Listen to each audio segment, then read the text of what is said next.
Good morning, नमस्कार and welcome back to staff solution YouTube channel. और दोस्तों, कई दिन हो गए थे आपसे बातचीत नहीं हो पाई थी, तो मुझे लगा आज आप लोगों को वैकेंसी की जानकारी दे दूं।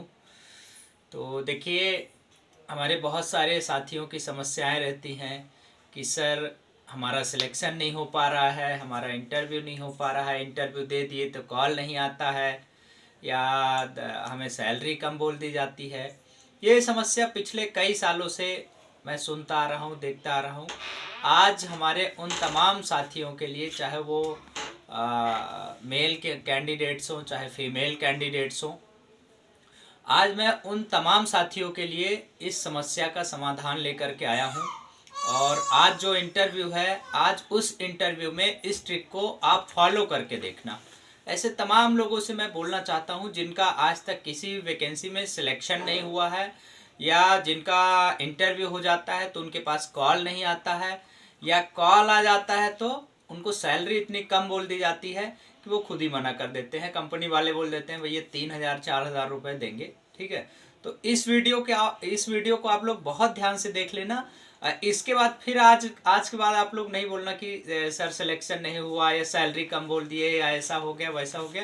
देख लो, अभी अभी सो के उठा हूँ, आँख वो नहीं धोया हूँ, ये तमाम किचरान है आँखी, ऐसी में जो है वीडियो बनाए दे रहा हूँ बिना नहाए धोए। तो लेकिन सुनना, इतनी मेहनत इसीलिए करते हैं यार। देख लो, 2 रुपए नहीं लेते हैं किसी से। आपके लिए हमेशा जो है इतने टाइम से करते आ रहे हैं। तो बहुत ध्यान से देख लेना इस वीडियो को। ठीक है, किचरान है मतलब रिमहा भाषा बोल दिए थे, समझ, मतलब वो अलग हो गया। ठीक है, तो देखो, आपको करना क्या है। पहली चीज, सबसे पहले ये ध्यान रखना है कि आप जिस सेगमेंट के लिए इंटरव्यू देने जा रहे हो उसी सेगमेंट का एक्सपीरियंस लिखवाना है, भले ही फुल फर्जी एक्सपीरियंस हो। समझ लेना मेरी बात को। ठीक है, जिस सेगमेंट के लिए इंटरव्यू, जैसे आप देने जा रहे हो सेल्स गर्ल के लिए, सेल्स बॉय के लिए, अकाउंटिंग के लिए, मार्केटिंग के लिए, टीचिंग के लिए, ड्राइवर के लिए, होटल रेस्टोरेंट के लिए, कुक के लिए, जिसके लिए भी देने जा रहे हो। ठीक है, आज जैसे इंटरव्यू है वो है फर्निशिंग शोरूम का। ठीक है, फर्निशिंग शोरूम मतलब क्या हुआ, जो होम डेकोरेशन की चीज़ें होती है ना, होम इंटीरियर की जो कंपनी होती हैं, जैसे जो सोफ़ा कवर बनाती हैं, तकिया, ये वो, फिर उसको अपने आउटलेट के माध्यम से सेल करती हैं। ठीक है, कुशन कवर हो गया, पर्दे हो गए, बेड शीट्स हो गए, तकिए के कवर हो गए, इस तरीके की जो चीज़ें मैन्युफैक्चरिंग करती हैं, और कंपनी के आउटलेट होते हैं, बड़े बड़े होलसेल के स्टोर होते हैं, वहाँ से ये जो कंपनियाँ सामान सेल करती हैं उसको बोलते हैं होम डेकोरेशन और इंटीरियर। ठीक है, या फिर उसको जैसे आपने सुना होगा कि फर्निशिंग शोरूम। तो ये फर्निशिंग शोरूम जो होते हैं, इसी से रिलेटेड चीज़ें वहाँ पे बेची जाती हैं, या बनाई जाती हैं, या कस्टमर को दिखाया जाता है, ईच एंड एवरीथिंग जो फर्निशिंग से रिलेटेड होती हैं। ठीक है, अब आपको काम क्या करना है, वो तो कंपनी में बकायदा 2 दिन 3 दिन 4 दिन ट्रेनिंग दे दी जाती है। ठीक है, आप वहाँ तक पर्टिकुलर जाओ, उस स्थान तक पहुँचो, आप अपना रिज्यूम जमा करो। अब बाकायदा रिज्यूम में गूगल में सर्च करो कि इंदौर में फर्निशिंग शोरूम कितने हैं, कितने जगह तकिया कवर बनता है, पर्दे कवर मिलते हैं, ये वो, और उसमें लिख लो। लड़के और लड़कियां दोनों के लिए बोल रहा हूँ, मेल फीमेल दोनों कैंडिडेट्स के लिए। बिना एक्सपीरियंस लिखे रिज्यूम में ले जाओगे तो या तो आपका सिलेक्शन नहीं होगा, या सिलेक्शन हो जाएगा तो आपको सैलरी ऐसी बोल देंगे कि आप खुद ही मना कर दोगे। मेरी बात ध्यान से सुन लेना, फिर मत बोलना कि सर फ़ोन नहीं आता है इंटरव्यू देते हैं तो। और ज़्यादातर कैंडिडेट क्या करते हैं, नंबर देखा, पढ़ा नहीं, फ़ोन लगाया, हेलो सर जॉब है, बोले हाँ है आ जाओ, तो या तो खुद ही नहीं गए, या गए तो उनका रिज्यूम देख करके मना कर दिया गया। क्यों मना कर दिया गया, उसमें लिख के ले गए मैंने कॉल सेंटर में काम किया, जबकि कॉल सेंटर का वहाँ पे कोई काम ही नहीं है। भाई एक बहुत छोटा सा उदाहरण दे रहा हूँ कि आप अगर ड्राइवर के लिए इंटरव्यू देने, आप अगर अपने लिए ड्राइवर हायर करोगे, 20 साल से कोई बंदा खाना बनाने का काम कर रहा है, जिसने गाड़ी की स्टेयरिंग आज तक नहीं पकड़ी है, तो क्या उसे आप ड्राइवर की नौकरी पे रख लोगे? नहीं रखोगे, फ्री में भी नहीं रखोगे, क्योंकि आप बोलोगे भैया मुझे गाड़ी चलाने वाला आदमी चाहिए, खाना नहीं बनवाना है मुझे।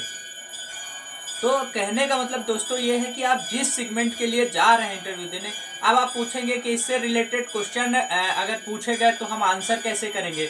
यूट्यूब पर हर सेगमेंट से रिलेटेड हजारों वीडियो पड़े हुए हैं। आप बस 5 मिनट उस वीडियो को ध्यान से देख लीजिए, सुन लीजिए, तो आपको उससे रिलेटेड पूरी चीज़ें पता हो जाएंगी, ऑटोमेटिक पता हो जाएंगी। और आप जब इंटरव्यू में आपसे सवाल पूछा जाएगा तो ऐसा सामने वाले को लगेगा ही नहीं कि आप फ्रेशर हो या आपने इस सेगमेंट में काम नहीं किया है।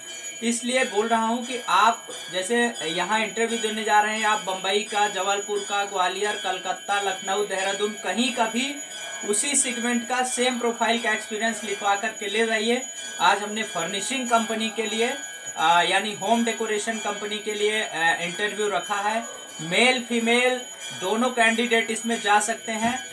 बहुत अच्छी कंपनी है, बहुत अच्छी सैलरी करवाऊंगा, मैं गारंटी ले रहा हूँ सैलरी की, ठीक है। आपकी मन चाही सैलरी दिलवाऊंगा, लेकिन कब? जब आप अपने रिज्यूमे के ऊपर एक्सपीरियंस लिख करके ले जाएंगे तब।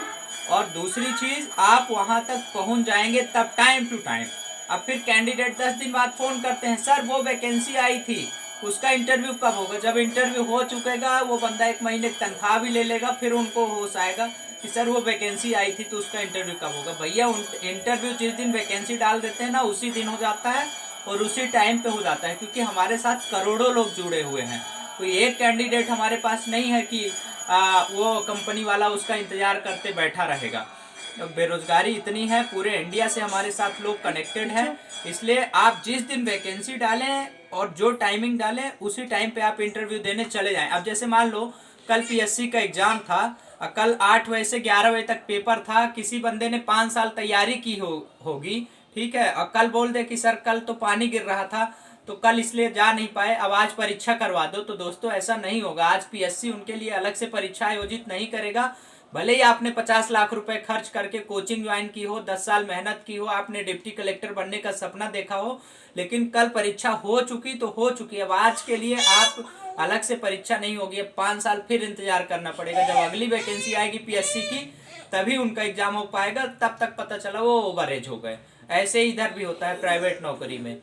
तो क्या होता है कि जिस दिन इंटरव्यू रहे उसी दिन क्या है कि आपको इंटरव्यू देने जाना है। अब क्या है, 11 बजे से इंटरव्यू है, सैटरडे या संडे को रात को लड़के जो है अपना सो गए तो उठते ही नहीं है सवेरे तक, 12-2 बजे तक, फिर 3 बजे होश आएगा। तो इसलिए आपको ऐसा नहीं करना है। आप अपने रिज्यूम में एक्सपीरियंस लिख करके ले जाना बाकायदा।